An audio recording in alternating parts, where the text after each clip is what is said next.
Untold Stories. Lex Peters. Is it a lot? Yes. Got it. I'll pull the question for me. I'll pull one from here. Okay. I'm going to ask you first. Who are you? We just had this conversation. We did. Man. I'm not going to. We already had this conversation. We're good. We know who you are. I want to get another one. Yeah, get another one. Great one. This is wonderful. Because I can't do it, but I'm gonna get you to do it. So the card says whistle, and I get to choose the song that you have to whistle. Okay. Don't tell me the song that you well, yeah, I know the song. All right. What if I don't know the song? I'm gonna pick a song that everybody probably knows. Oh boy. That already.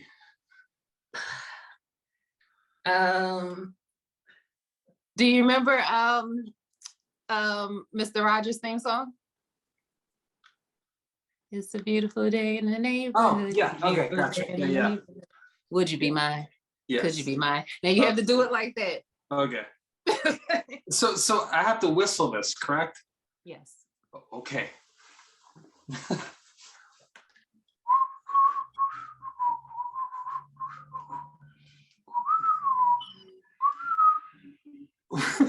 That's the best I can do. I was under pressure whistling. I don't think I've ever done that before. I'm gonna sing along with you. Okay. Can you do that? That'd be nice. I need a little backup. All right, a one, a two, a 1, 2, 3. It's a beautiful day in the neighborhood. A beautiful day in the neighborhood. Would you be mine? Could you be mine? It would like to be a neighbor just like you. Wow, that was like not. I forgot the words. If there was a karaoke whistling, I would say that was a negative score. That was We're going home. That was like a F plus maybe. Yeah. They don't have cards for that. Oh yeah. Okay, so this was your card. You remember? Yeah. Let me see it again. Is that it? Yes. Okay. Oh my gosh. You are. This is not unfamiliar to you. I've watched your blogs, so yeah, this is something you. Okay. Have you ever been in love, and how did it feel? No. I love myself. I love myself. Oh, the other day I was loving on myself. Not that kind of way, people, but in a great way too. It was, I woke up because I wake up every morning and I smile first with my eyes. And then I make sure I smile all over until it gets to my toes and tip of my hair smiles before I get up out the bed. But this morning one morning, it was just like, well, why aren't you smiling? Like, it was like my hips wasn't smiling. I was like, smile. And I took a breath and I sat back and I was like, all right, maybe they don't want to smile today. And then I just rubbed them a little bit. And then they smiled and my knees started to smile. And I was like, oh, we smiling again. Oh, and that part happened. And then when I went into my car, I was taking my daughter to school. And when I looked up, it was the frost that was all on the windows and you could see the icicles or the snowflakes. I turned around and it was a little tiny heart on my window. And I was like, I love me. So that's how I love myself. That's how I love me. I love me. Good. I've never been in love with anybody else, I guess. Okay. Nope. Have you ever been in love? I have had.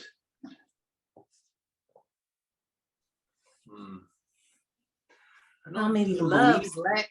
I don't really believe in the word in the way that people would. It's not an accurate word. I mean, it's not a word. What's that? Tell me what you think about the word. Right. So the word is not accurate for many reasons. Like one, there are other words that are more accurate. Infatuation would be one of them. Am I am I projecting a lot of my desires upon other person? You know, Ooh, we gotta talk about that. am I desiring a person? You know, am I feeling overly the pathology of control we call jealousy to create, you know, sort of like this control over others. You know, we conflate that. I've seen people conflate that with the word love, you know. Yeah, there's so many things that people put with love, and love is just. It don't have nothing else with it. It's just, and it's Right. not. It's not. It's you. It's for you. Sure. For you to be all loving and just like you don't be like, oh, you better be you better kind me. No, be a kind person. I'm like, I can't be like, oh, I'm going to kind you. I'm all in kind with you. No, I'm just a kind person. Keep being a loving person, then I could be a loving person. We can just be loving people around each other. Right. Because you can't ever love me the way I need to be loved. You're always going to fail. Right. Always. Sure. That's setting someone up for failure. You know, one of the things too, because of my interest in getting a little bit more accurate description of things, right? The idea of a love and interaction is really a social agreement. In other words, right, at least when it's outside of yourself, right? So if we're going to talk about the love and agree, well, it's funny watching you eat. It's really neat. So to have, wow, yeah, that did escalate, didn't it? A little make me choke. I'll be right over to save you. Yep. That's called the strawberry deal. Right. Strawberry deal. No. Just try doing that again. Slower. I don't know. Whatever, man. It was too easy. But I do want to come save you, though. So go ahead and choke on it. I'll be right over. Sure, my Heimlich skills is well developed. If not, I'm willing to practice.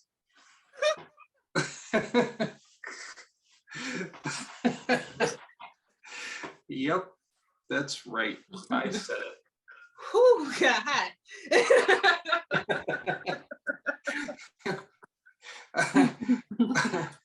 Man, yeah, exactly.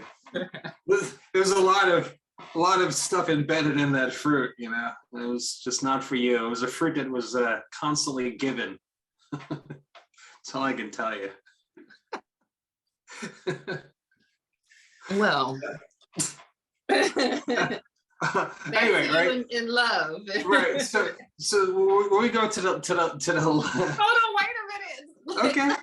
I have to say this because I put the strawberry down, but I looked over to my plate for my food, and I was like, "Oh, I can eat an eggplant." And I was like, "No, wow, that is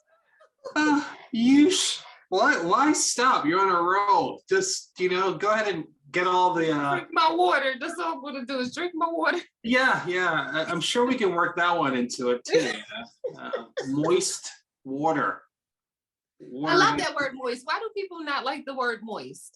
There's nothing wrong with it. It sounds so moist. It sounds moist. Moist, yeah. It sounds loving. Moist. I think we can love some moist water. How else would you want your water but to be moist? Yeah, nothing's wrong with that.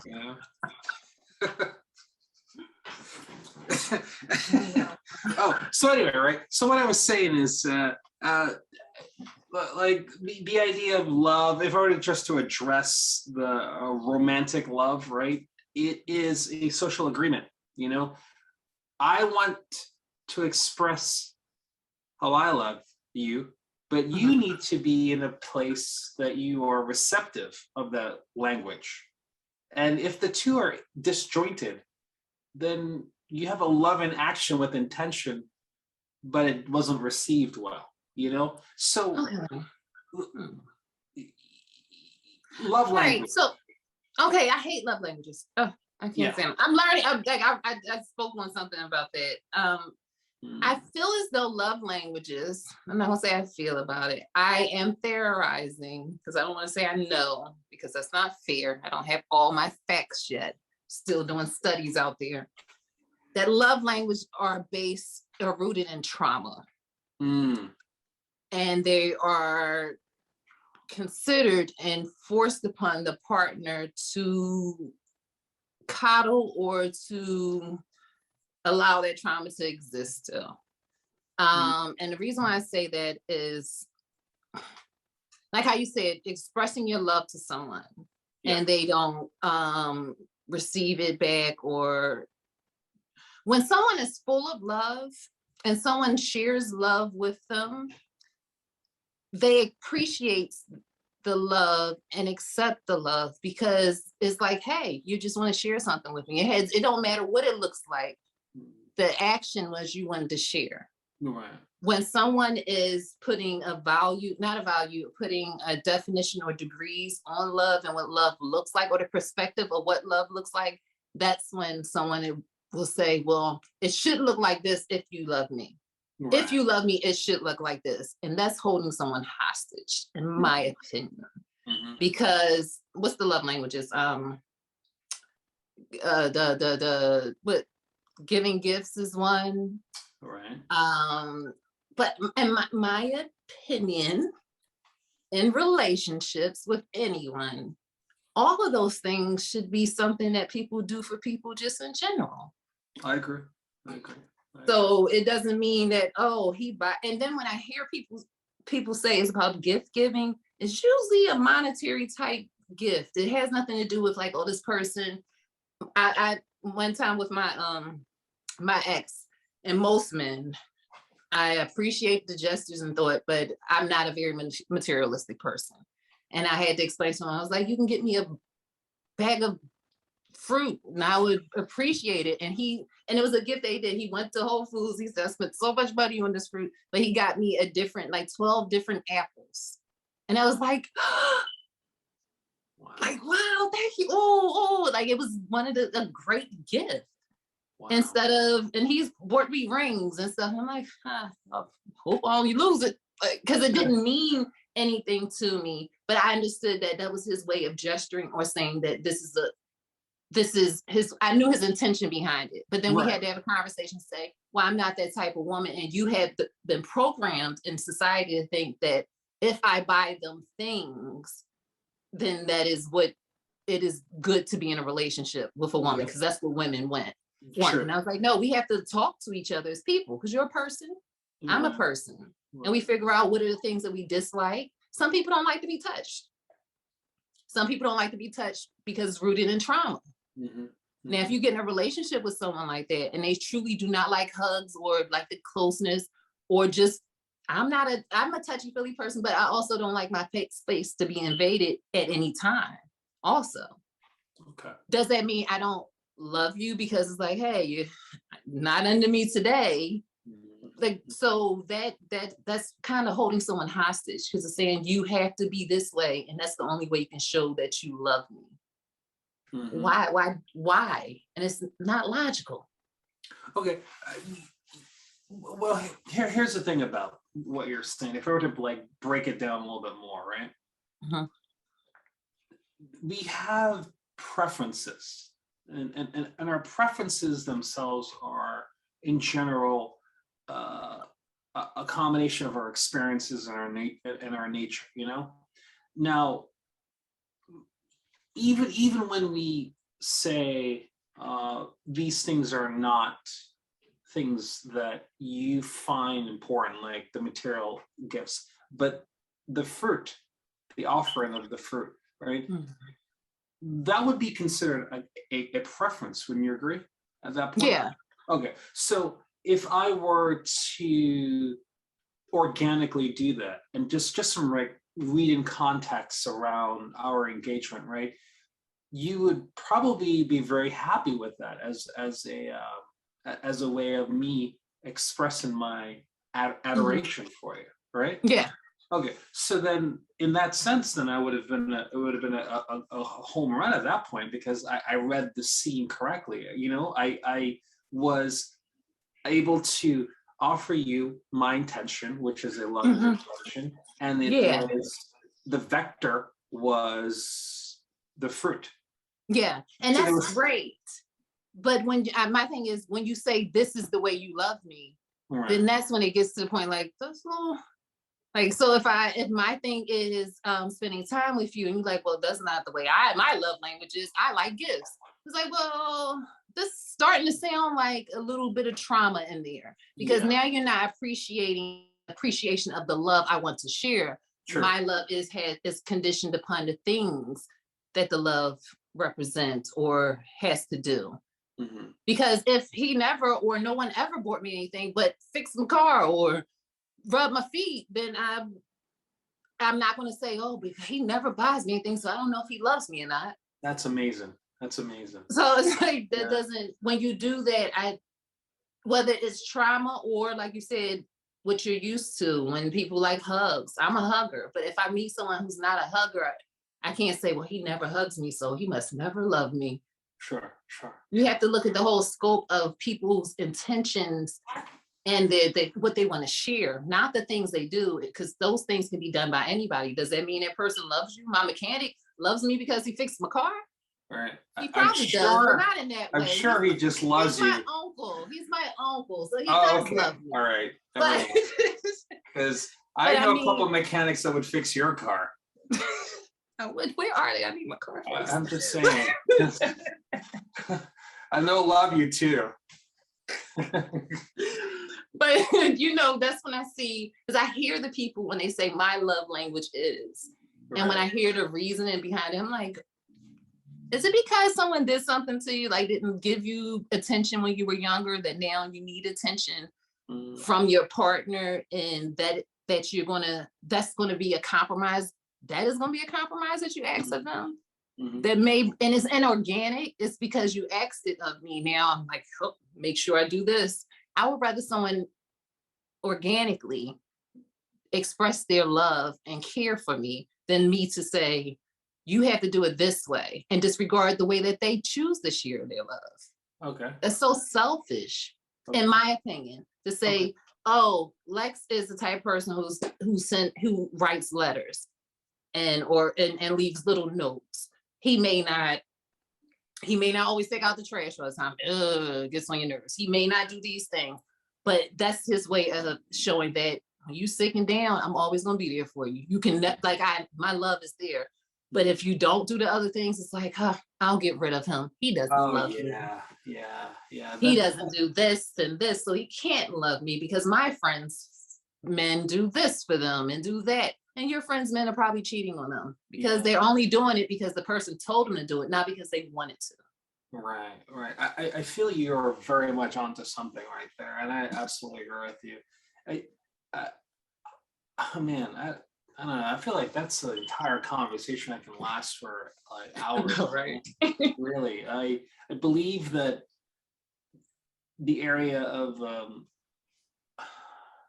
being able to comprehend people's intention and giving them the space to appreciate the way that they want to express their love for you, and then also trestling it with here are some things too that I also enjoy and I believe are valuable to me. I think the two need to go together in a symbiotic way, and that's really but that's an ongoing conversation, that's the whole process of getting to know a person and continuously refining and changing your ability to continue to maintain harmony between each other, because you change, things change, life change, but it's a conversation. And then you find when people look at change all the time, they look at it as in the worst way. But usually what I care to find a partner that's going to grow or make me grow or challenge me to grow, to change, because it's great to be myself. I'm wonderful. I'm so wonderful. I'm hilarious. I love spending time with myself, but I would like to see what other ways can I be? Because I have so much, I don't know how much time I have on this planet, but as much time as I do have, I want to see all the variations of Naya Yeah. and meeting people. And you see that just meeting people just at work, other just regular relationships that's not intimate in that way. How you change or how you grow and how many pieces of them that you may incorporate into your life. So how great would that be in a relationship? Who wants to be in a relationship with someone who's they have to lower their standards in order to be and they always are stagnated? Or someone who's in a relationship with someone where who's not moving and then nobody's growing. It just stays in one place. Stagnant waters bring mosquitoes and disease. Stagnant bodies lead disease. I don't want to be diseased. I want to keep moving and progressing. And I believe or think, or for me, I don't like to say believe and think. I know for me, whatever partner I choose has to take me somewhere. Right. And hopefully I'll be able to take them somewhere too. Okay, fair enough. And then would you consider that a love language then? I just feel as though people should be moving. I think nobody should be stagnant. I think you should constantly be moving until you can't move anymore. Yeah. So, but like what you're saying, you said a few minutes ago, I think, I believe, I hate the word, dislike that word believe and think. In my opinion, people have taken that consideration or the time frame to consider to learn people and to invest their time in people to say, it's not a love language. This is just something that I understand they enjoy. So why not just do this for them? Not because they said this is my love language and this is the only way you can show love. I can express my love in all kinds of ways to them. But if I know they like pictures, if I go past a place with pictures, I'm going to think of them and pick up a picture for them.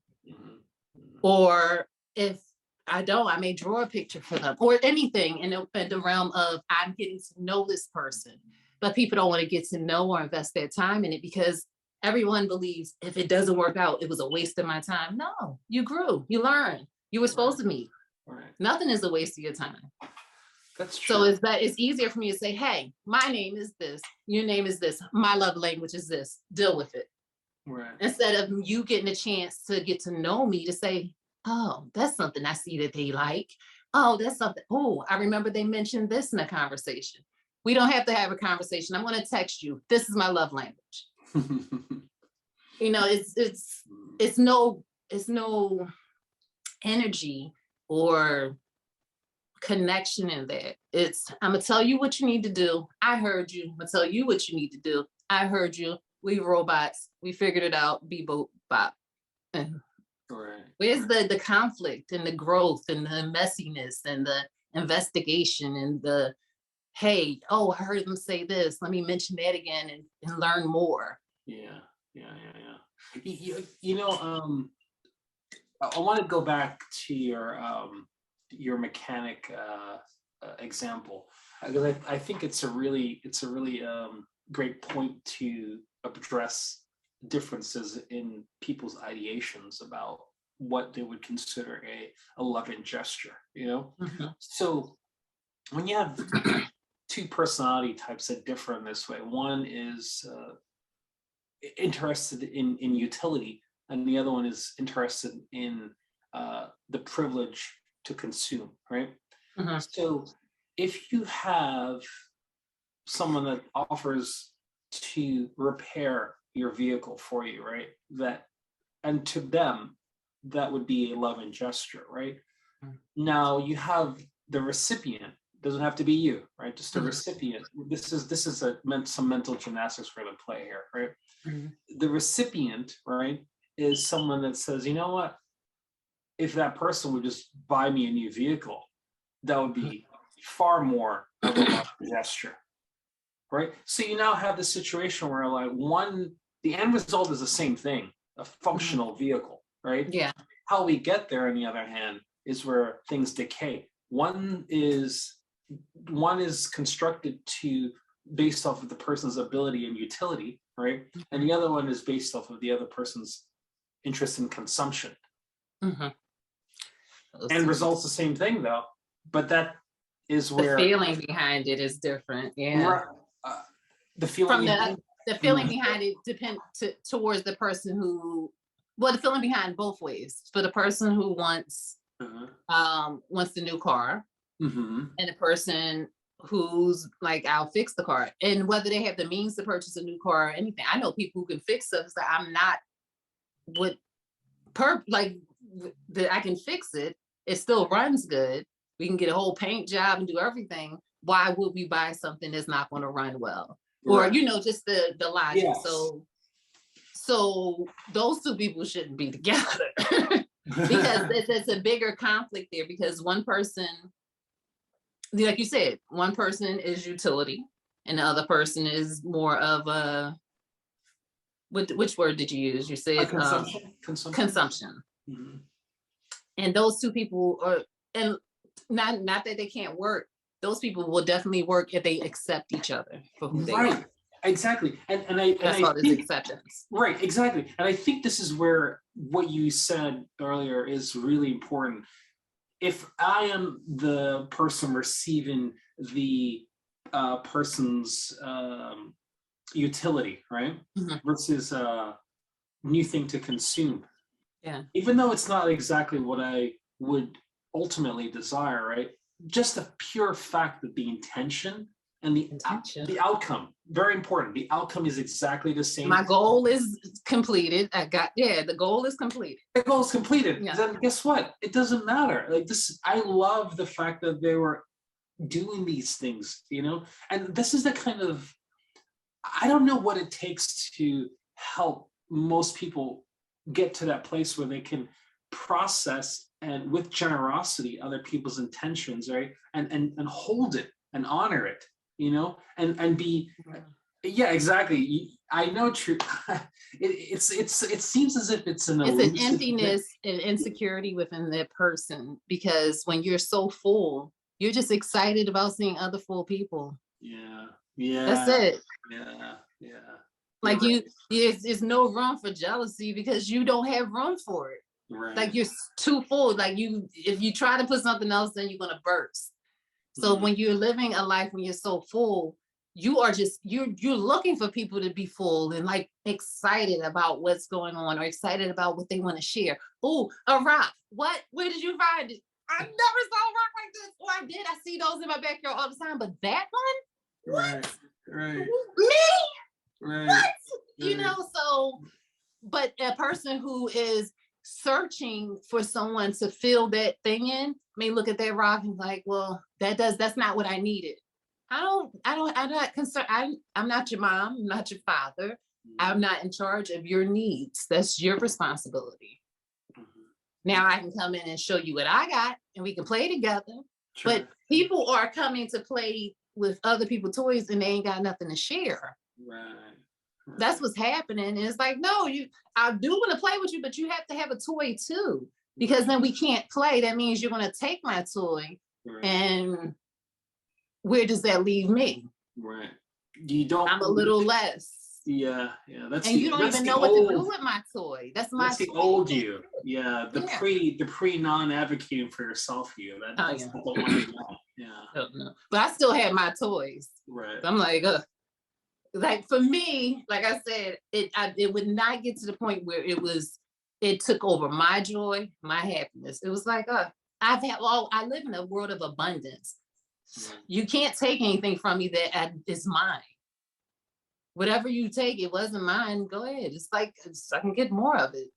Turn my hand. If whatever I want is going to be there for me anyway. So that was my mindset. But then that is not a good mindset because that's still abuse. What's yours, Naya? Only like what they say in the Bible. Don't cast your pearls amongst the sea of swine. Oh yes, absolutely. I know that one. Yeah. And that's what it is. You hold on to the jewels that you have and share those with people of worth.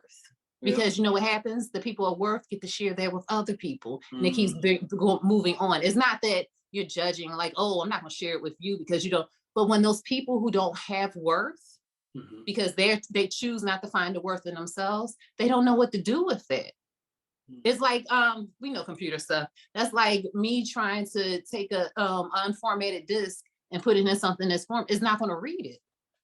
So you won't have to throw it away. So all that work that I just had that could have been pushed around the whole world, I gave to somebody who can't read it, and it was going to go in the trash. Okay. So stop. Okay. Yeah, this thing got to circulate so we all can be great people. Right. I have similar ideations as that, but then I can't justify it when I encounter this problem. One person's utopia is another person's dystopia, and that is a constant. Well, why does it have to be someone's dystopia? That's the one thing that one thing doesn't negate another thing. One thing can just be, and the other thing can just be. Like my utopia may not be your utopia, but it doesn't make your utopia any less than yours. Yes, that works fine if our world has less people in it and we have less power as individuals. No, it works fine. It's just the people behind it who's not making it work fine. We have a lot of resources. We have enough food. We have enough places for people to live. But when you creating in a way where you want to hoard and creating a way where people have to stack upon stack and live in an unnatural way, then we have those kind of problems. But that's not a thing that has to exist. It exists because there are certain people creating that problem. But which is exactly what I'm saying. That's their version of how they want the world to be. Yeah. And that's what I'm saying. So that's in conflict with the other people that are experiencing it as a dystopic situation. Well, it doesn't have to be, because you can just let them live in it and you move on with your life. Like this world is this reality. All right, I was raised to you've probably heard this, live in the world and don't be of the world. I live in this world. All this stuff happened, but it ain't got nothing to do with me because I live my life and my reality is my reality. I don't have to be a part of certain things. I can be a part of certain things. I do live within this world, but the stuff that goes on, I don't follow that stuff. That stuff doesn't affect my life, because I choose how my life is affected. I don't say, oh, well, you guys shouldn't do that. Go live it. Have fun. That's your duty to live your life however you want to live your life. However, that's none of my business. Just like it's none of your business how I live my life. You can try to make it your business, but it's not going to change how I'm living or you being able to disrupt that. So that's what I'm saying. It doesn't have to be what this is going on, that means it's in opposition to me. It has nothing to do with what's going on over here. So two things can exist without being in opposition or affecting the other thing, because you don't have to be involved with it. Right. It's just it's your perception on if it's your perception of the thing, and if it in you allowing it to affect you. Okay, so would you say that you're using that same framework that you're talking about right there? How would you say the movement towards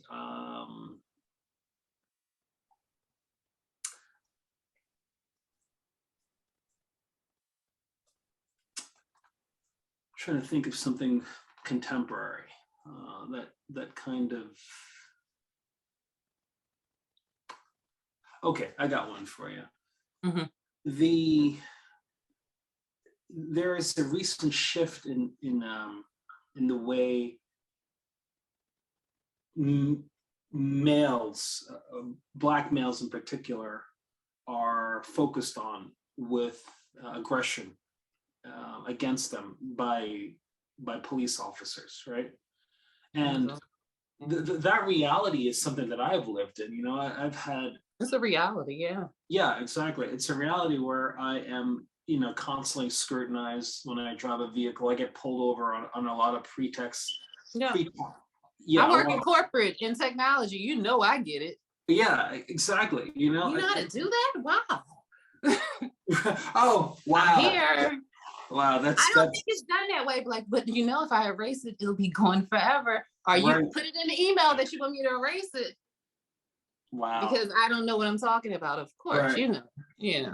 Yeah, I know what you mean, but that's what I'm saying. So it's like, But does that affect my reality though? No, it doesn't stop me from living my reality. It doesn't dismiss my joy. Just like the same as you can get hit by a bus. Are you going to be afraid every day because buses can hit you? No, it's a reality. A bus can hit you. It's a reality. A plane can fall from the sky and damage you. It's a reality. You can wake up, have carbon monoxide poisoning. But are you going to live your life in fear, or is it going to stop you from living your life, or stop your joy, stop your peace, your stressless life? That's right, what I'm saying. Why I live in the world, but I'm not of the world. It does not affect my life. It may, right. but yeah, if I lived in the desert, the heat would affect me, but will it change my life? It would just be like, okay, now I just got to put a little thing over me so that the sand won't hit me, but it's not going to change the direction of my joy, my life. Police are a problem. White people, problems. Yeah. But they don't stop they have never stopped anything in my life. Okay. They don't control, they don't have power over my joy. They don't have power over my peace. They don't have power over anything. A lion can eat me if I'm in the jungle. Am I going to let the lion take over my peace, my joy, or stop me from going out and doing what I have to do? No, it's a reality. The lion's going to be a lion. It's a reality. White people do white people stuff. But does that have to do anything with my life? That's the stuff they got to forgive themselves for. Right. I got to live. Right. See, but the thing about my experiences, right, where it does affect my life is that I make choices based off of that. So for instance, I can, it's black, cops don't just shoot black men. They shoot black women too. Yeah. So I mean, I have to this when the cops come. Yeah. But if you was in a jungle with a lion, you can act the same way. No, you have to deal with the situation you're in. Right. Same thing with cops. It doesn't, this is a cop. I treat it just like if I was in a jungle with a lion. I'm not gonna be like, oh, I'm gonna run away from the lion. That's stupid. Am I gonna say, oh, I can't do anything with my life because this darn lion? No. Well, most likely you wouldn't be in a jungle, some people live in jungles though. Some people live amongst lions every day. Some people still do. Does that lion stop them from living their life? We live amongst racist people every day. Do they stop me from living my life? They have no power. Right. But you can allow them to have power in your life and say, okay, they affect this. Yes, we move differently because you do look both ways when you cross the street. Yep. Should you not look both ways crossing the street because it's not fair? Right. It's the degrees we put on things. It's the same thing of just life. It's not always pretty. Yeah, that's an ugly piece of our life that we have to deal with every day. Right, and I think that's what I was trying to get to, was like, we are, even though when we try to look at the way we cope with the situations that are ever around us, ever evolving, right? There, we can maintain internally our constant response to those things. But there is a part of our minds that are still navigating the challenges, the potential, right. It's still this still stuck in our DNA and stuff that's trauma, is PTSD. But that's not a normal thing. You know what I've realized? It was like a light, it wasn't this year. It was maybe a couple of months ago. Okay. And I take recognition of what my growth and changes and things that happen within months and years, so I can look back at where I was. And the cops, the siren, normally, of course, it's like, what did I do? I was like, I felt nothing. I was like, and I got excited. I was like, this is the first time my heart never did anything. It's the first time there was no fear at all. I was like, oh, get me behind me. Oh, you can't do nothing. You can't do nothing now. That's so awesome. It's a choice. It's a choice to be able to still, yes, it's PTSD. It's not something that's light. It's not something that you don't go through every day. But are you going to let that define your life? Or you want to keep moving and doing what you got to do in life? Right. Because everybody has a natural disaster. Just so happened white people were ours. You know what I mean? Oh, wow. Wow.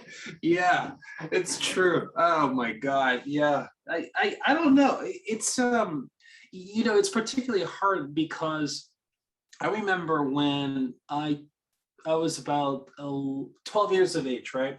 And my teacher said to me, this is a class full of like all Black men and women, and she said to me, it's going to be a time when you as Black males, you're going to become the threat, and people are going to follow you in stores, lock their doors when you cross the street, and you're getting close to their cars, right? And I was just like, man, none of those things have happened to me yet. But then you haven't seen it. Yeah. Yeah, it didn't happen to me yet, right? So this is what had happened, right? I remember the first time it was that same year, and she spoke. She knew it. She saw your manhood coming in. Mm-hmm. She knew, she knew that I was big. The males in this class were getting big enough to be considered threats, and I was, I remember the first time it happened. I was at 69th Street, and I was in Woolworth. I remember Woolworth. Me and my grandma used to go to the one on 11th Street. Yes, absolutely. I remember going there. Oh my God, I remember going. I remember what it looks like too. Yeah, it was very 1950s. Yes, it still had like the kind of like that's whole, correct. The like catalog. Yeah, the catalogs and the weird you walked in. Seats. Yeah, the thing. Yep. Yeah. Oh my God. It was so 1950s looking at Woolworth. But yeah, what I was saying is like I was freshly minted 12 or like close to being 12, and I'm at Woolworth on 69th Street. And I remember the security person following me. And that was like the first time in my life, because like, when you're like, what? Yeah, well, what do you follow me for? I'm not stealing anything, and when I'm like 12, I'm 12, so I'm beginning to explore the world on my own. I'm like going out into the world, doing stuff, Yeah. And I was big enough now that I was the threat.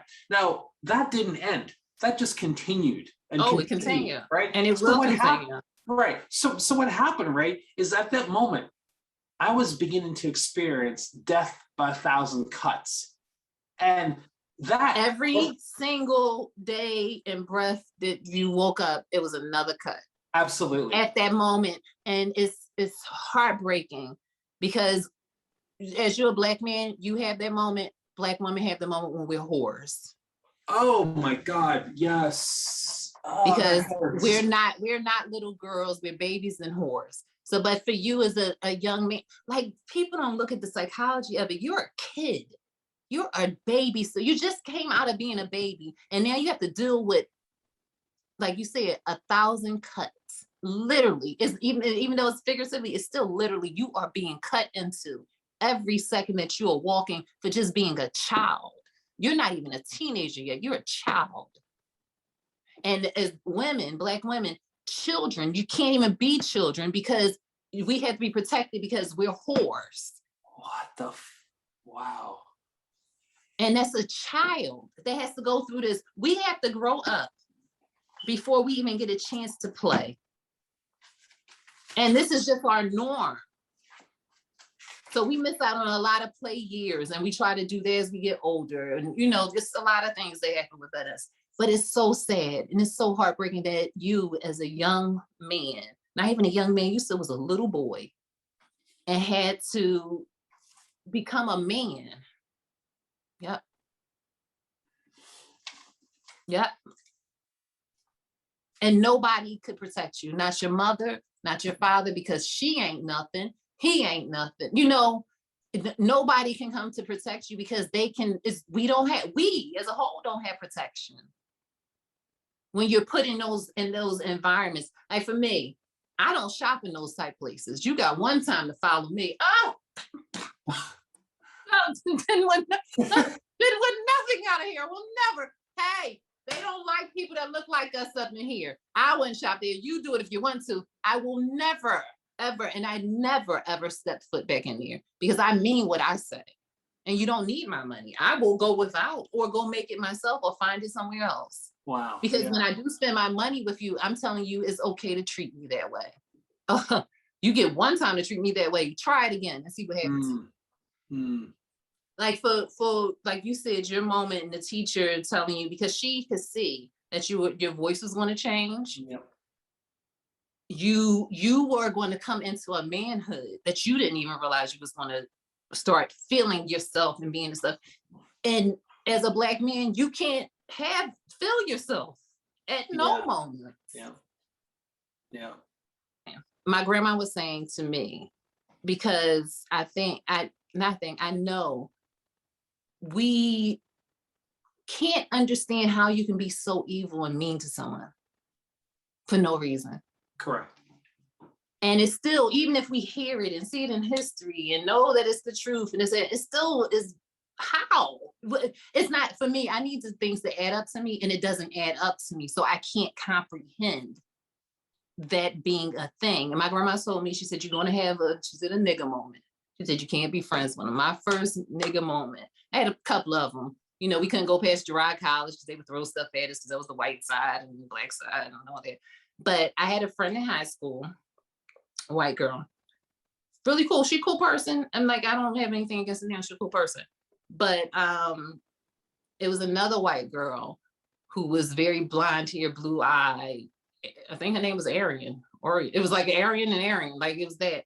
And I remember saying hello to my friend, who I thought was my friend at the time, like, hey, what's up? And she was walking with the white girl, and she looked and she just turned her head as if she didn't know me. And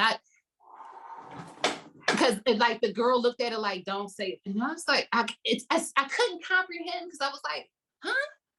But I knew that hurt, because I didn't comprehend. I thought you were my friend, and I was your friend, and you're not my friend because I'm Black. Now, you know, that was just a moment. And then I had another moment, because I guess I just don't be getting it. I got it now. Yeah. Where my roommate, white girl, Sunny Shuttlesworth, we was really cool. We all went to a school thing to Mexico, like real tight. Before then, I remember she got, they had like a fire alarm at Temple, and it was cold outside, and she called me. I come down, I rush down and get her a coat, and like make sure she doesn't have to be cold, staying out in the cold. Like, that's the type of friend. I'm your friend. Yeah. We get an apartment together. Boy, did she turn into a white girl. And I mean, like Karen-ish. And I was going to go up there and whoop ass. The day I said, my mom, I had stayed the night at my mom's house, and she had said something. My mom was like, where are you going? I just put my Timberlands on all fast. I was just like, I got it. I was hot. And my mom was like, where? I said, well, go past the apartment. She said, oh, let me go with you. You're not going to jail. I said, I'm going to get her. Because it was more of, I was your friend. Yep. But you're never my friend. And this is the other thing. No, this is the main thing that happened, because this is what we stopped being friends. We had went over another guy who I thought we were friends' house that wasn't too far away from where I lived, but it was on the other side of College Wall. So I couldn't call the police because they'd kill me too. And we were in there, and we all drinking, taking shots, having fun, just laughing like we normally do, have fun. One of their friends came in, and we were at the table. I'll never forget this. We were getting ready to take another shot. And he said, what if I call you a nigger right now? Oh my gosh. And I'm like, oh, they're gonna kill me. That's the first thing I'm like, I can't. If you're gonna kill somebody. I was like, I have to protect myself and get out of here, because my roommate, who I thought was my friend, and somebody else, didn't say a word. They just stood there. And that's looked. A problem. And I said, I pretended like I took the shot, put it down, I grabbed the corkscrew. I said, if they're gonna get me, I'm taking motherfuckers out with me too. And I said, now get out of here as fast as you can, because even if they don't do anything, they can call the police so the police can do something to me. Get out of this neighborhood immediately. Yeah. And that hurts so much. Yeah. The violation, the amount of violation. Like, you never were my friend. You saw me as just a Black person. Yep. That's it. Right. But you see what I'm saying? Like, these numerous cuts that we encounter deeply affect your psychology, especially when I learned to ignore them. What's that? I learned now, ignore them. But now you do, but yeah, it takes a while. Yeah, it takes a while, and that's what I'm saying, and that is your dystopia. Until you can liberate yourself from your dystopia, right? You are in a dystopia because that is somebody else's like ideal. They want to see you suffer. They want to see you be marginalized. They want to see you, and you accept that. I know. In your mind, you accept that in your mind that you are marginalized, that you are these things. Like, no, you ain't none of that. So I can get whatever I want to get and do whatever I want to do. You won't put those labels on me. Right. Because you can't. But again, you know, when you're 11 years of age and you're experiencing that, you don't have the faculties, the tools in place to like process the world in a way that you can advocate for yourself internally, right? So you start to like suffer. And you're you suffer a lot. Yeah, exactly. And you wear these things, you know, and this is like this is your dystopia that you're in right now. And that's someone else's utopia. They want all the little black males to be considered less than other males that are not considered black. Yeah. You know? And they want all the other black males to live in fear of just regular things that other males are doing that are their peers. Yeah. You know, always be less. Yes, exactly. Always be less, and you have to work harder to prove. Oh, you want to do all the work. Yeah, you do all the work. Exactly. So, but it doesn't end. You know, once it starts being in America, it doesn't end. You know, and unless you say you have to really separate yourself from that part in ways. You still want to experience it because people are going to be who they're going to be, but you can you walk away from it like, oh, okay, like you can't affect me because you have no power over me, especially in this country. But it's a process, and it's and that's what I'm trying to speak to. You know, it's you have to get to that place to be liberated from it, and that's an internal process. You know? We just got, I'm only 3 generations away from being a slave. Wow. Yep. That sounds about right. So it's not as if that is that far away of us to like, oh, we should be over it. No. And slavery didn't end for us. We still we don't have a bill. They still have an anti-lynching bill. Why is there lynching should be anti anyway? But why do we have a bill that we can't get passed? Why do you need an amendment to ratify that you're a human being? Yeah, so that's what I'm saying. We still are in that space, but also what they say, it was some slavery movie. You can be you don't want to be a slave of your mind. Yeah. Your body may be a slave. You don't know what kind of situation, just like you could be handicapped and you may not be able to do certain things. You may not be able to move your arm, you may have a stroke, and you may be a slave to your body, but that doesn't mean you don't have freedom in your mind. Correct. So that can be, I don't know. It's a process. We need so much therapy and so much love and so much Indeed. empathy. Yes. But we have to do it for ourselves. Absolutely. And even if it's just an individual thing, because if one person does it, then they're going to raise babies who do it, and their babies going to have friends that they influence, and then they're going to have babies. So we can't, I know everyone's like, it has to be a big thing. It can be eventually, but it has to start somewhere. And it takes generations to change. Yeah.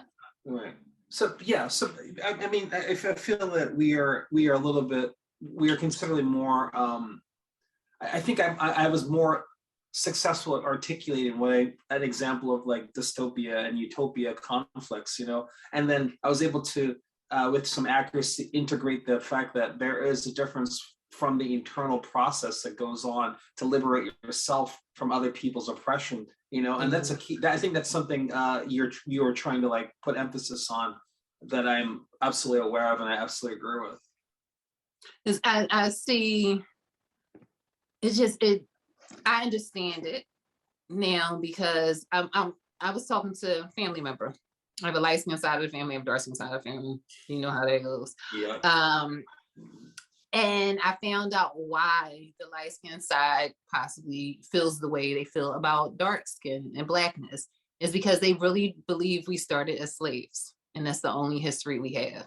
So anything about blackness is connected to slavery. And when you say things like, no, we weren't illiterate, we spoke multiple languages, we just didn't speak English. That doesn't make you illiterate or stupid. Yeah. Do you know people was making inventions not because it was like, oh, I'm an inventor, because that's what they did. It's like how they have people from India who's doctors and be like, oh, I'm a taxi driver. He's a doctor.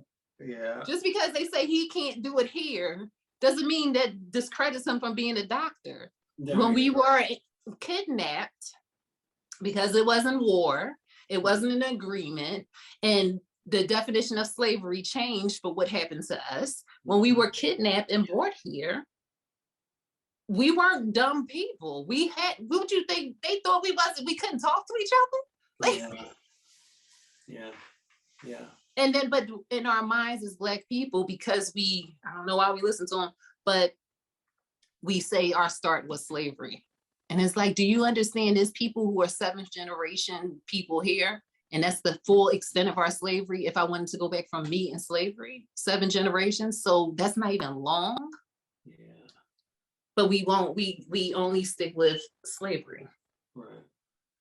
Okay, fair enough. In other words, the idea of like paying homage to the fact that our history is something that goes much further than just like the oppression of being enslaved on this part of the world. And like actually we do have a lengthy, in-depth. Where do they think we came from? We was born on a boat?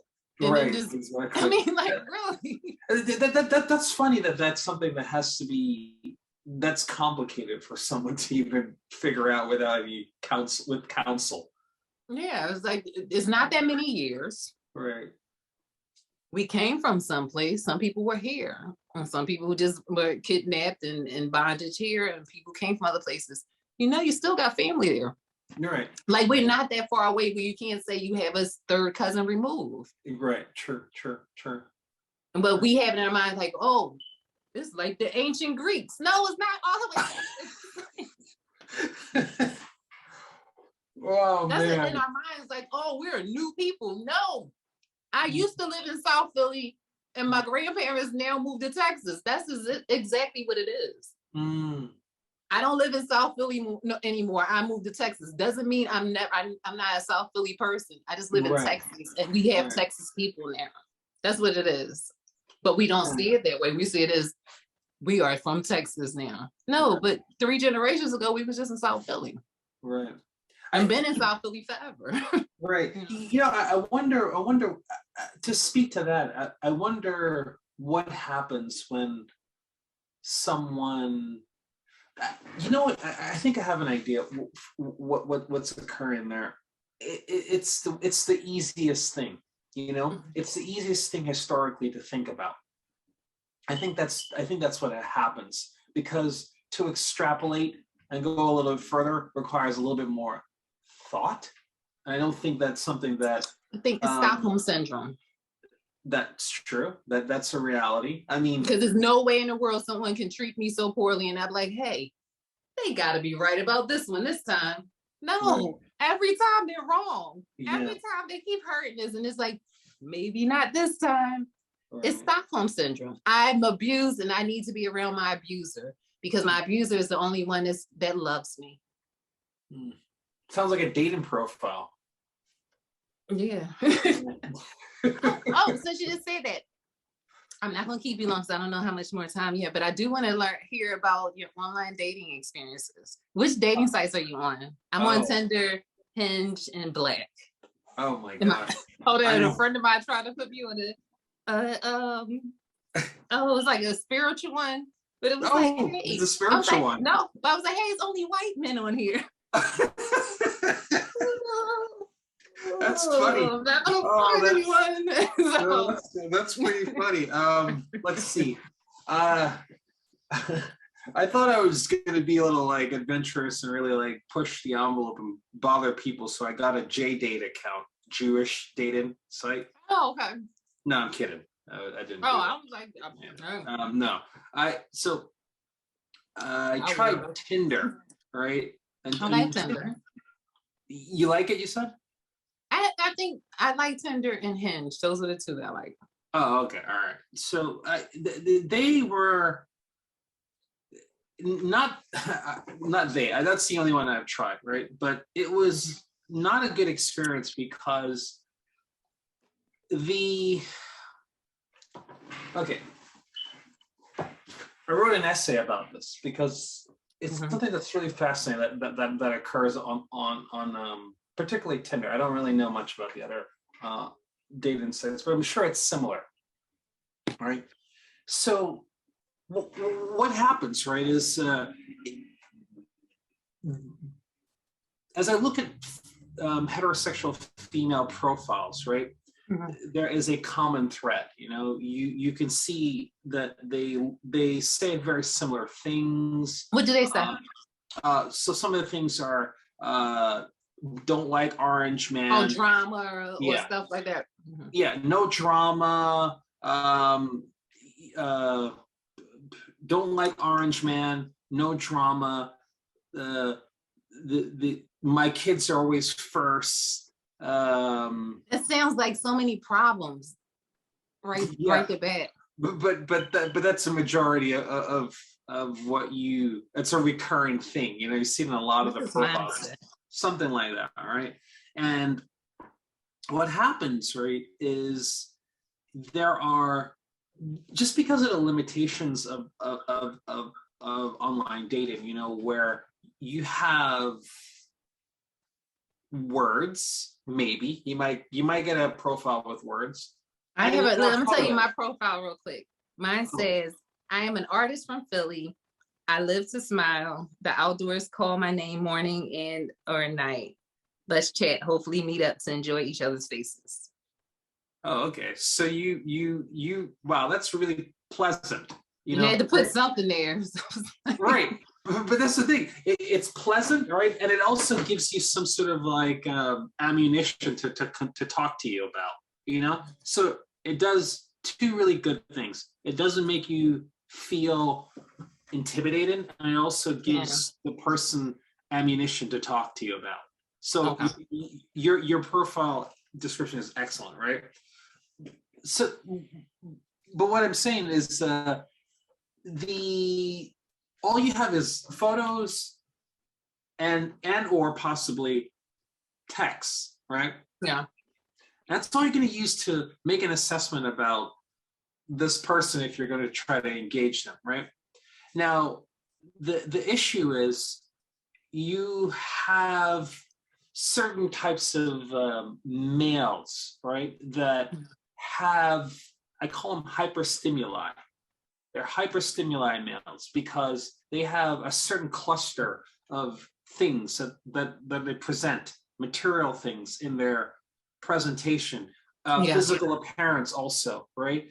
That so you get this like this yes, exactly, right, exactly. You know, you get this like you know, combination of material signaling with like an idealized physical appearance that whatever it is for that generation, that time period, right? And you put the two together, right? You end up with this situation where you have males that are the ones that garner the most attention, right? Now, what happens now, right? If this hand were to be all the males on those online dating sites, heteronormative dating, right? We're talking about, and we have all the females on this side, right? Females on my right, males on my left, right? In general, right, what we see happening, right, is that the females, if this was a number 10 female and this is a number 1 female right here, right? Majority of the females, because females don't like to date laterally or down. It's just not what happens, right? So what you have, right, all the guys are like number 10s, the guys that signal, that seem like they're like, they might have 6 figures or more, nice car. Oh, whatever they call that man, something man. It's a term people use now. I can't think of the name. Oh, okay. All right. So this is a 10. This is a 5 guy. This is high valued man. That's what. High valued male. Exactly. Right. So the women, right? The 10 and the 1 women, right? Women don't, again, they very seldomly like to date laterally or downwards. So they all hyper focus on this these men right here, they garner the most attention on online dating sites, right? Mhm. But guess what? That's what happens in reality. It's the same shit, right? So these males right here, right, they will define the experience of the women that consider themselves a 10 to 1. Because why would a guy, and this is just male psychology, right? If you could just throw a rock into an ocean Mhm. and date any woman you want, you could just throw a rock into an ocean and have sex with a woman tonight if you wanted to. Oh yeah, You're not going to commit. You're Yeah. not going to commit, right? So these It's guys, very few men. It's very few men that very are few. very. I know a lot of them, but there are very few that are very particular about who they lay with or what it is. But most guys are like, ooh, can I stick with? Exactly. Especially if You you're said out there. yes. I said No, I'm just saying especially. that's what guys are like. You said yes. Yes, Oh, I'll do it. Yeah. Oh, no. I mean, not referring to myself, but I'm just yeah. referring. Sorry, I got you.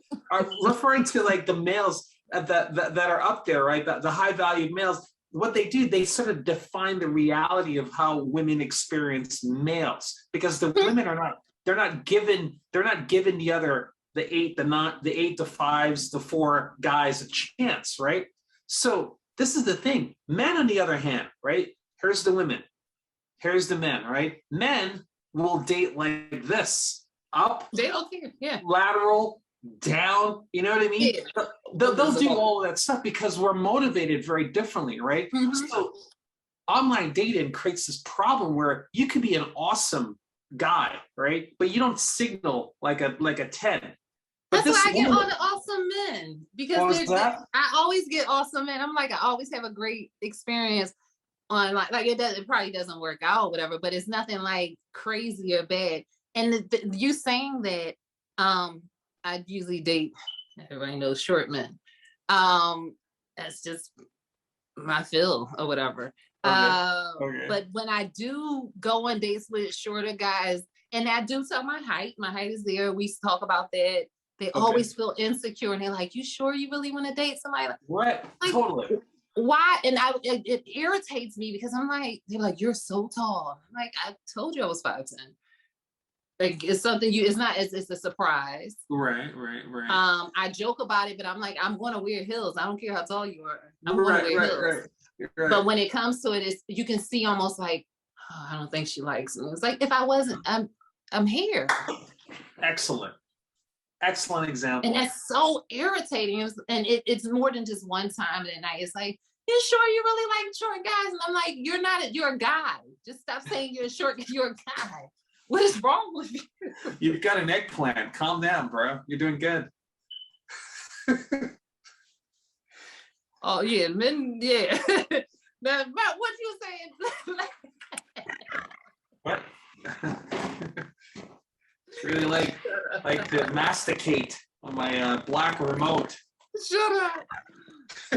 But no, I see that. Now that you're saying that, and then when I speak to my friends who do online dating, they show me their pic of people, and they're like, I would never. And not in that way, like being mean, but like, why do I keep getting these people? Yeah. So. Hold on, wait a minute. Something's happening with your mic. Oh, it is? You can't hear me? It's making like a. Oh no. Houston. Cut it off. Actually, can you hear me now? I can hear you, but it's still. Okay, hold on. Let me see. It's making that latency sound kind of. Okay, let me see if I can change my audio. 1 second. Mm-hmm. Talk. Does this one work? That one didn't. That's lower, but it doesn't make that. Okay, let me try this one. Does this work? Same sound. It's still low. Okay. How about? Is that any better? Perfect. It's back. Okay. You're good. Okay. Right. So anyways, you actually are absolutely experiencing some of what I was describing then, right? With how people are dated and like the stuff that goes on with yeah. So that's my online dating experience right there. haven't had bad ones. I've met first I did Tinder a while ago. That was cool. I've met gentlemen. It just didn't work out for the most part. Or I'm flighty. If you don't have my phone, that's another thing. If I meet you on Tinder and you don't get my phone number, I'm probably not going back on Tinder for like 6 more months. Right. Like, hey, let me try this again. Like, oh. Right. you have 20 DMs. Like, oh man. Yeah. No, I don't have that many. People don't like that. All right, 19. So yeah, it hasn't been that. It hasn't been bad at all. It's fun. I'm not into dating. Just I like dating and just going out and meeting people, but I'm not.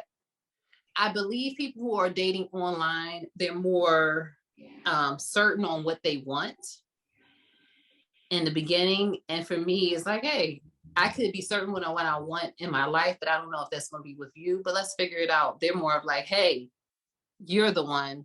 We went on the first date. Yeah. No, we're getting married in 4 more days. Yeah, exactly. Yeah, you're married and you don't even know it yet, you know? Yeah. I have a guy who did that to me one time. He's a friend of mine. He had just came back from Ghana or something, and he had a bracelet. And prior to that, I hadn't seen him for like 2-3 years. We met at a party and just was hanging out, whatever. He put the bracelet on my arm while I was sitting there. I said, "Did you just marry me?" Yeah, you got married. Next thing you know, said, you're jumping over brooms. I'm into polygamy, so you gonna have another husband. Now you have multiple husbands. I mean, but it was just weird. He was just talking to me and put it on my arm. I said, "I think you just married me." Yeah, I think he did. I mean, it's only a done deal when you start jumping over brooms. That's what I think. You know. Oh yeah, I didn't jump over a broom that night. I don't think.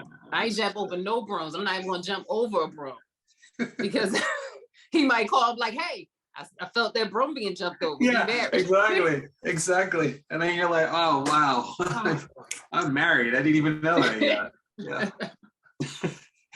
It's been fun. I found that I never did Plenty of Fish. Plenty of Fish is like Kensington. Oh my goodness. That's all it is. It's STD horn, I believe. That's what it looks like to me. Wow. Wow. Hinge was pretty cool. Black was a little subpar, but Hinge was like the iPhone. Okay. Now people talk about Androids. I particularly like Androids. I think they're just not user friendly. Yeah. So I would say Black was Android and Hinge was iPhone. Oh wow. And the funny thing is I would see people on both and I would see their profiles look different. Okay. And I was like, they were testing to see what works better, huh? Yeah, but you can tell the Black profile looked a different way. And then the Hinge profile looked a different way. I was like, oh, this is your horn site and this is your professional site. That's great. But Tinder so far has been pretty, to me, it seems more professional, but also my age group is different. So certain things is not just not going to happen, or possibly because older men are getting crazy too with like young guys. Right. Oh, so you have a cutoff? You wouldn't cougar up? Oh no. I don't even I'm gonna tell you my age group thing. Everybody get mad at me. So at one time my grouping was 65 to 80. And then my dad was like really older than me and I was like, okay. So then it went down to 55 to 70. Really? And now I think my daughter or somebody was like, "Mom, put it a little lower." You know, I was like, ugh. So it's like maybe like 47. Oh, okay. I see. That's your low 47. Yeah. Nice. Okay. Fair enough. So no cougaring. No cougaring. All right. Not until like 62, 63. Might get a little itch for a little puppy. A little puppy. Oh my god. Oh my god. But wow. yeah, Like I definitely, I don't date, well, but I don't date men my age. Okay. Okay. And preferably like 3 to 5 years older than me. Preferably. Okay. I see. 3 to 5 years.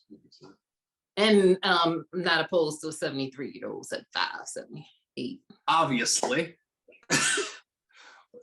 Like a pop.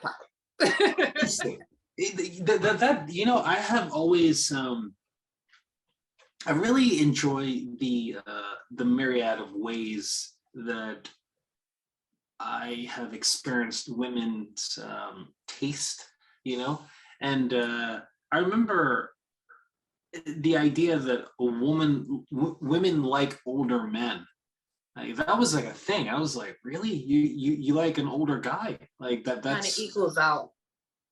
The maturity kind of equals out. Right, exactly. And that's the thing. I was just like thinking to myself, like, oh, I see. So it's really a maturity thing that happens where depending on the type of female you are, you're going to have a really hard time dealing with your peers or someone even close to your peer, especially within like a 20-something block or 30-something or your 30s or something like that. Yeah.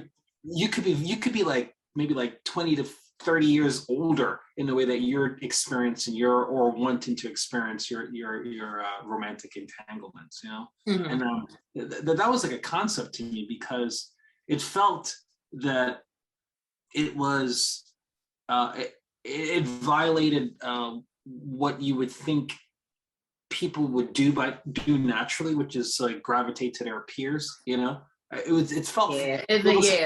You know what I mean? It has to do with maturity and right, and that attraction. And I believe it definitely has to do with nature as well, because if you are, put it like this, I become a woman at the age of 11, 12. Yeah. You become a possibility to have a baby at 11 to 12. You can't take care of me, but a 30-year-old could take care of me. And I'm not saying 30-year-olds and 12-year-olds should get together. I'm just talking about in nature. Yeah. It's more natural if the purpose of having sex for some, is to reproduce or create. Yeah. And creating with someone your peer, y'all not going to have much of a great experience with being able to take care of that. What the ultimate goal is to have like a healthy society and people at the best of their capabilities and the healthiest. It's not going to happen if you're two kids trying to raise a child. Right. But reproductively, I am a woman. Yep.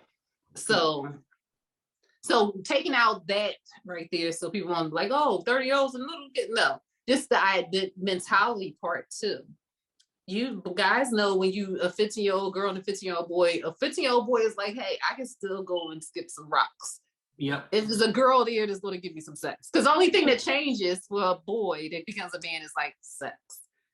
Yeah. For a long, long time. Yeah. For a woman, it's responsibility now. And it's these other things. Some of those things kick in for a little boy, like now I'm a man. But the other biggest thing is I just get taller and I get to have sex with women.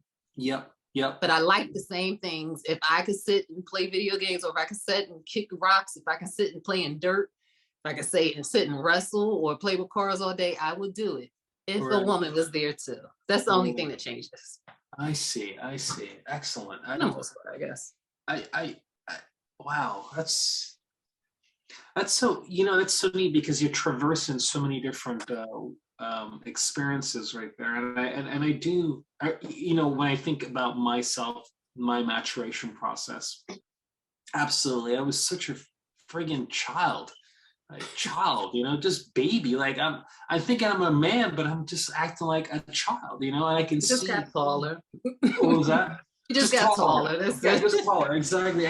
But it's a really interesting moment of acceptance. So you realize, like, wow, man, I was really just so childish, just not mature. I just don't see. I can't value a woman in a way that like she wants to be or could be valued because I'm not in that space, Yeah. And you're right about that. And I absolutely understand, but I understood that recently though. That wasn't like something that when I was in the heydays of my younger self even He was began. like, hey, I need to mature up for these women. Yeah. I'm being foolish with these toys if I just mature up. No, that was that was not me. I couldn't even have but that that's conversation. natural, and it's okay, because you're at the place where you need to be. Boys are at the place where they need to be. Men at a certain age are at the place where they need to be, because they have to have these certain trials and tribulations to be able to become men. I gotcha. But it's not. But when you have people saying you try to force that out of you, you're going to have that experience later on. You can be a 50-year-old man acting like a little boy, or you need to have the 20s and your 30s to act like a little boy. But it's going to come out eventually. And women just have to realize, like, if you're going to deal with a 20-year-old, remember he's like 15 or 13. Yep. 13. I would say more like 13. Yeah, like 13. Yeah. And when he turns 25, he's like, oh, boobies. He's still like, God. And then it takes a little while. Not all men, but even mature men, they still are kids. It's just they've changed. Their experiences that they learn have taught them to do certain things. But it doesn't take away that they're still little boys inside. Yeah. Right. And then it takes a man to get older, to get settled, to say, hey, now I want a responsibility. Or you have to force a boy to become a man by giving him a responsibility. Right. Yeah. Wow. I would say that the thing that you mentioned earlier was really jarring for me, and it was something that I don't really have a lot of knowledge about, but I want to understand more. It's this process that you talked about, where as a woman, you go from being a Black woman, you go from being a Black female child to a whore. I mean, that was just, I don't even know where to go with that. And it's the outside world looks at you that way. You're fresh now. You're too fast. Yeah, and especially with Black women's bodies, we have bodies. Like, I ain't get all the body. I ain't got no butt, no hips. I'm still Black though, but for the majority. That happened to me when I went to the bathroom the other day. I was like, wow, I'm still Black. It's amazing. But anyway, I was just like, let me just try to pee real quick. Let me turn around and turn it over. Yeah, exactly. Get that wrapped around my. But we develop, and our development sometimes for a lot of us look different than other people's developments. That means you got boobies and you look like a woman, and the fact that we're just whores anyway in the eyes of media, in the eyes of everything. If we get raped, we probably asked for it. We probably was, that's not just a woman thing. That's a lot of Black girls and stuff are just treated automatically as a whore. Whether you light skin, if you light skin, you definitely a whore. You're a dumb whore. Brown skin, you just a whore. And if you dark skin, you a smart whore. Watch out for that sneaky whore. But you a whore. What? Yeah. So, and then it's trickled down into the Black community. I'm grateful that it's not in my family, but it happens in a lot of families where uncles are touching nieces and things like that, because when you start putting it in our minds that that's what you are, then you get a little child get treated like a whore. She's going to start acting and doing whorish behaviors because that's what you tell them to do. Wow. But that's the things. Black men are animals. Black women are whores. Yeah. And those are our labels. Look, just the fact that they used to have us in museums so they can poke and prod at our bodies. Yeah. We can't feel anything. We don't feel pain. You can stick stuff anywhere and cut us off. We don't feel anything. The stuff they've done to women's bodies, Black women's bodies. So. Right. You got for one more question? And then we can get up out of here in a few. All right, well, let me see. These are the ones. Let's go. All righty. Want to choose this one's for you. You see it?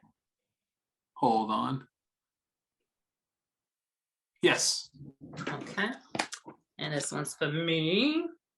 Okay, you go first. Sure. What would you want your superpower to be? Oh, I already have superpowers. This is a hard one. Oh, what can't I do? Yeah, how about that?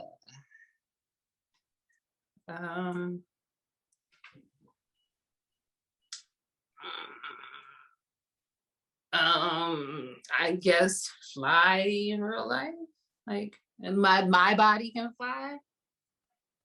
Okay. That'd be cool. I'll fly like a waka waka waka. I was hoping you were going to go for more of like an ultrasonic kind of like maybe speed of light kind of thing, but I guess the waka would work. Waka waka waka, because it'd be fun. Like, yeah, hey, yeah.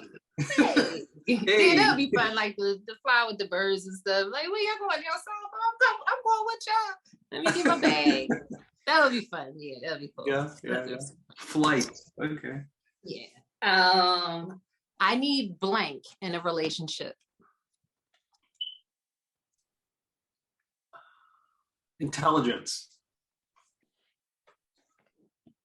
Yeah, lots of it. I think intelligence gives me a chance to resolve problems. Yes. It's you can have intentions to like want to have a harmonious experience, but you can't get there without intelligence. And smarts and intelligence are two different things. Yeah.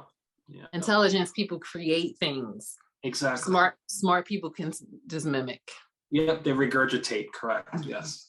So that's of huge value, because with intelligence comes logic, and people who are intelligent look for resolutions.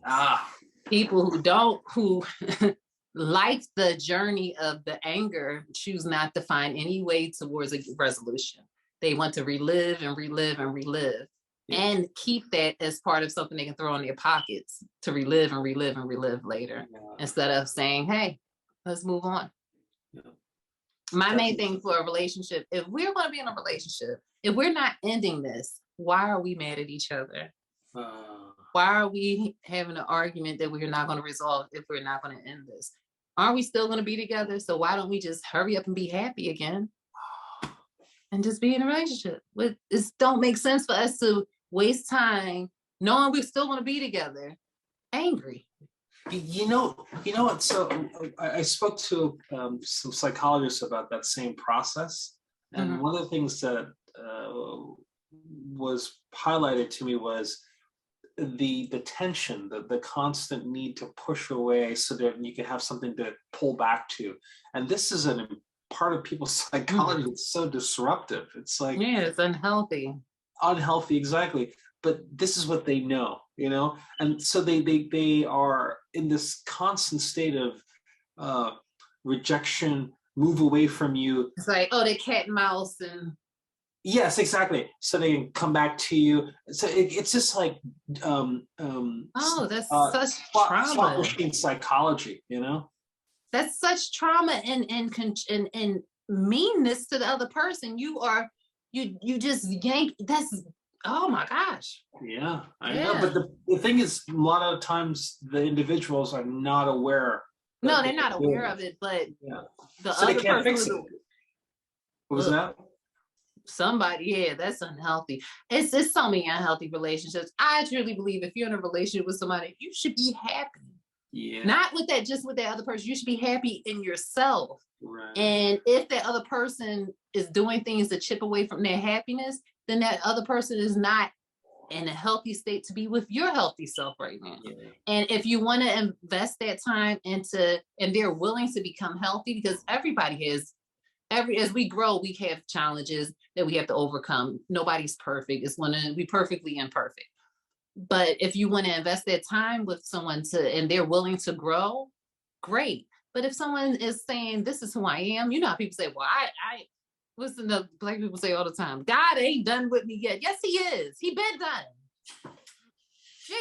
Jesus done. God, Mary, Joseph, all of them done with you, because you keep calling them and you keep doing dumb stuff. The first time it was a mistake. The second time was a choice. God is done with you. Do you hear me, people? God is done with you. It was yet.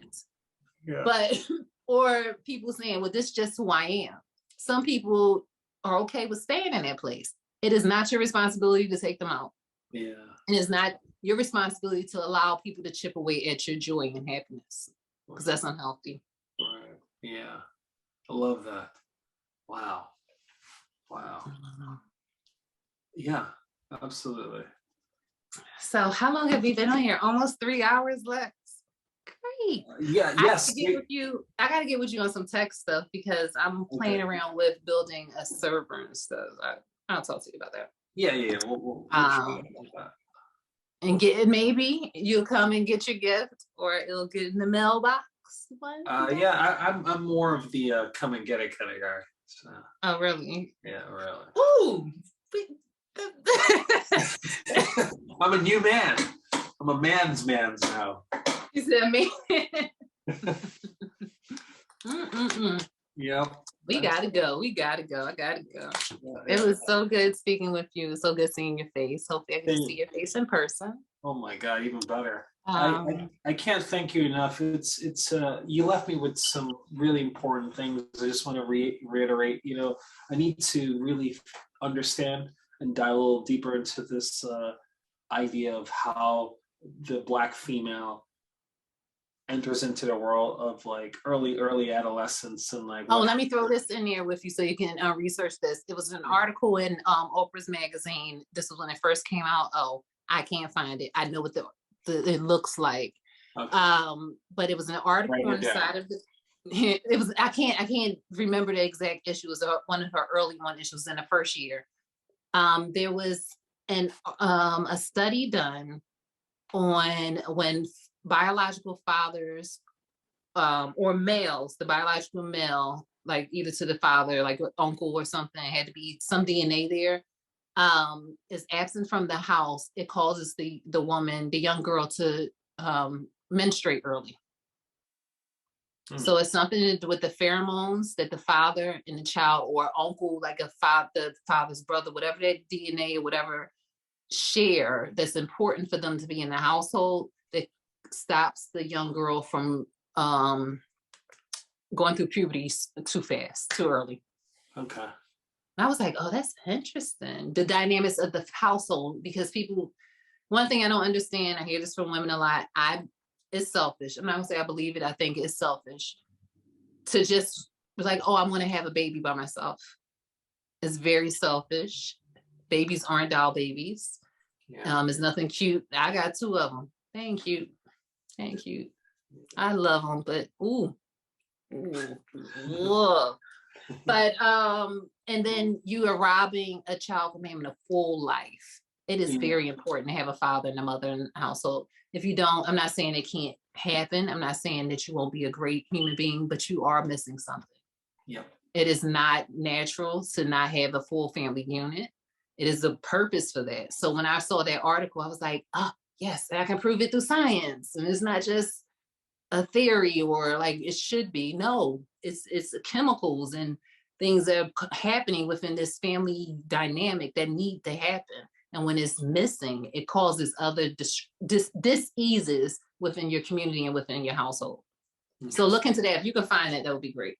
Okay, I'll do that. I think that's that's an eye-opening thing for me, and I want to understand a little bit more about the Black female experience, because it's something that it's a value and it's important for me. I want to just dive a little deeper into it as I continue to explore my world some more. So I really do appreciate you highlighting that issue and drawing parallels between my issue and what happens around the same age for females.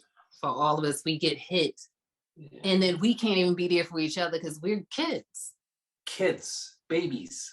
Yeah, still like, and then with hormones happening, and we have all of the stuff that everybody else gets to go through on top of being nothing, told that you're nothing.